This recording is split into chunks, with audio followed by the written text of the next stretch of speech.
भगवान ने उद्धव को क्या कहा है? एकादश स्कंद में कहा है, उद्धव मुझे तुम कितने प्यारे हो, तुम मुझसे अलग नहीं, अपितु उद्धव मैं तुम्हारे में हूं, मैं ही हूं उद्धव के रूप में।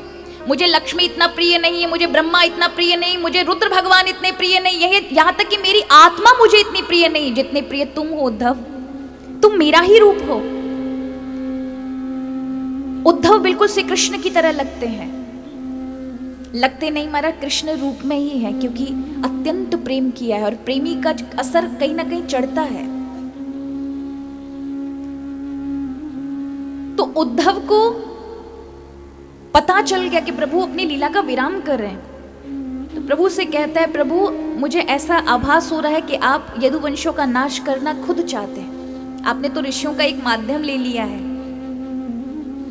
आप विराम करना चाहते हैं इस लीला को, मेरी आपसे प्रार्थना है मुझे भी साथ में लेकर चलें। तब प्रभु कहते हैं, उद्धव तुम्हें मेरे भक्तों के लिए जो मैं ज्ञान सौंप के जा रहा हूं उसे मेरे भक्तों तक पहुंचाना है, वो भागवत धर्म पहुंचाना है मेरे भक्तों तक जो मेरी प्रतीक्षा में है। मेरे जाने के बाद मेरे भक्तों को कौन, ये सब वो वियोग में रहेंगे, उन्हें सही सच्चा मार्ग कौन बताएगा? अवतार लीला में तो मैं थोड़े से लोगों पर ही कृपा करता हूं, लेकिन मेरे वचन रूपी जो ज्ञान है वो समग्र मानवता का कल्याण करेगा, इसलिए तुम्हें उसके लिए रहना है। तिरोधाय प्रविष्टोयम श्रीमद् भागवतारणवम। उसी समय भगवान अपनी दिव्य देह से श्रीमद् भागवत ज्ञान में जो उद्धव को दिया था उस रूप में, उस स्वरूप में भगवान आ गए।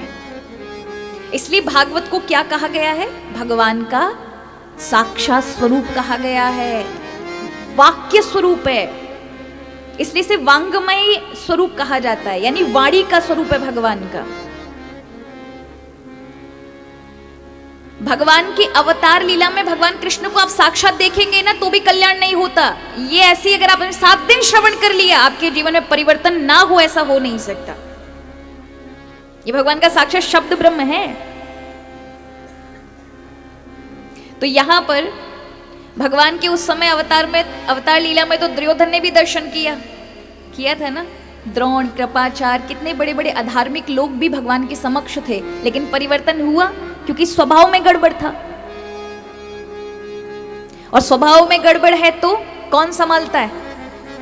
भगवान की कथा, अच्छे विचार आपके जीवन को परिवर्तित कर देते हैं। तो ये अच्छे विचार भगवान की वाणी के रूप में दिए जाते हैं भक्तों को। जरा विचार करें, हमारे पास सारी चीजें संभालने की है।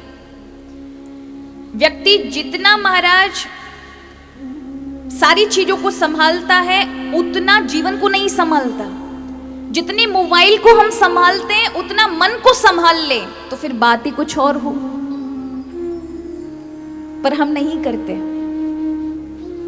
हम चीजों की बहुत कदर करेंगे लेकिन जीवन के सांसों की कदर नहीं करेंगे, अच्छे विचारों की कदर नहीं करेंगे। हमारे पास आधुनिक सब आइटम है, सारी चीजें हैं।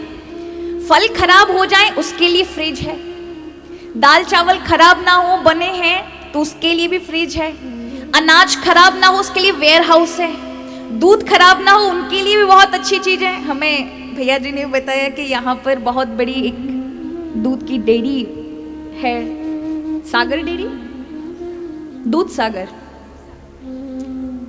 तो भैया जी ने आमंत्रित किया है, एक दिन देखने जाएंगे किस प्रकार से बनता है, किस तरह से क्या होता है। उसके लिए भी हमारे पास व्यवस्था है कि खराब ना हो, सबको विधिवत सही समय से पहुंचे। सब चीजें संभालने के लिए, कपड़े संभालने के लिए, खाने संभालने के लिए, हर चीज संभालने के लिए, लेकिन आपके मन को संभालने के लिए आपने कौन सा यंत्र तैयार किया है जो आपके मन को, आपके स्वभाव को संभाल कर रखे? है कोई यंत्र आपके पास? नहीं, सिर्फ और सिर्फ भगवान की कथा है, सत्संग है, अच्छे सद्विचार हैं जो आपके जीवन को संभाल कर रखते हैं। हम सबकी चिंता करते, ये ना बिगड़ जाए, वो ना बिगड़ जाए। कभी सोचा है हम ना बिगड़ जाएं?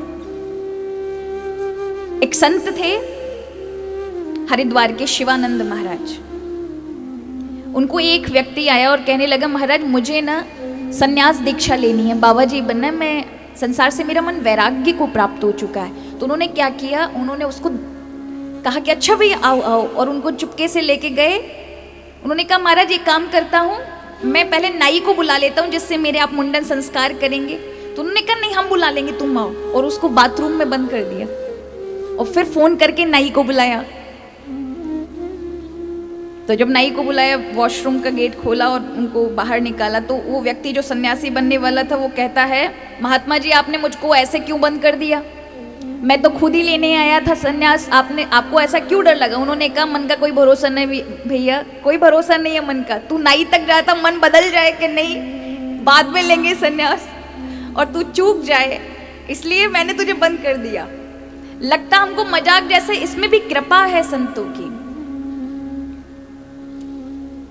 उसी प्रकार मन को संभालने के लिए हर प्रवृत्ति है। मन बड़ा टेढ़ा है, तुरंत बदल जाए। आप ही बताएं, अच्छे विचार सारे समय थोड़ी ना आते हैं, अच्छे विचार कभी कभी आते हैं और आपने उसे समय पर टाल दिया, फिर करेंगे, वो कभी दिन नहीं आने वाला। और गलत विचार हमेशा आते रहेंगे, जाने का नाम नहीं लेते। इसलिए हमारे यहाँ कहा गया है कि भगवान के कार्य में, अच्छे सत्कर्मों में कभी मुहूर्त मत देखना।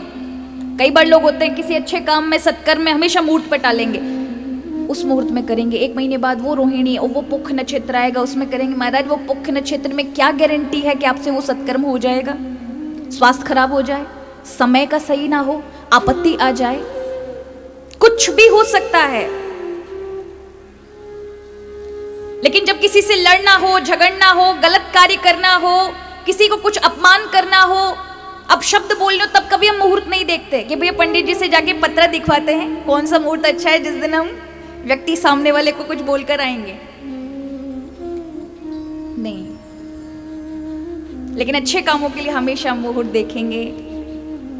यहां हमारे शास्त्रों में कहा है कि जिस समय अच्छा सुंदर विचार आपके मन में आ जाए वही अच्छा मुहूर्त है, उससे सुंदर मुहूर्त कोई नहीं, क्योंकि भगवान ने सुंदर विचार आपके हृदय में, खुद भगवान ही विचार बन के उपस्थित हुए हैं।